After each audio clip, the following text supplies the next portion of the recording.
Hey, Jeff Munn, Creating Extraordinary Futures. I want to talk about what does it take to add a zero. You may have heard this as 10xing, right? Maybe you have a business that makes $10 million a year. What does it take to go to 100 million? Maybe you have a business that makes 100 million. What does it take to go to a billion? There's a lot of how-to out there. The secrets of how to build a business are widely available. At a certain stage, you create a leadership team. At a certain stage, you bring in a professional CEO. This stuff is all over the internet. A VC will tell you this. Private equity companies make their money doing this stuff over and over and over again. But what I'm talking about is the process of 10xing yourself. So you as a leader at a $10 million company, and you as a leader at a $100 million company, and you as a leader at a $1 billion company are different. You have to let go of the stuff that you've been managing on a day-to-day basis to get from 10 million to 100 million.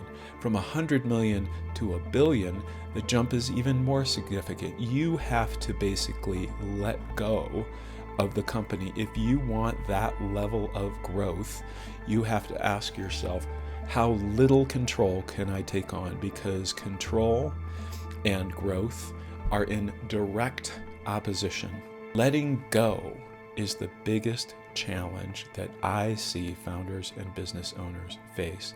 They created this company with the idea that they had a better idea. They wanted to put that idea out into the world. They wanted to see it succeed. They wanted also to get credit for it. And at some point, they have to let go of the idea of being the smartest person in the room. At some point, they have to let go of the idea of coming in and saving the day, or being the firefighter who's called when there's an emergency, or being the person to fit with that most important client. They have to become completely irrelevant to not only the day-to-day operation of the business in the case of the 10 million to 100 million shift, but at all in the case of the 100 million to the $1 billion shift. There's a reason that people can run multiple companies. You know, when I'm thinking of Richard Branson, how many companies does this guy run? How is that possible? It's because he doesn't run them.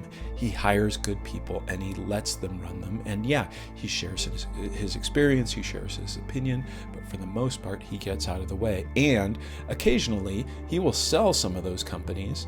And when he sells those companies, he makes sure that he is completely unnecessary to that company, because if he's not completely unnecessary, you're not getting Richard Branson in that deal, and no one's going to pay as if you are. So what do I want you to do with this?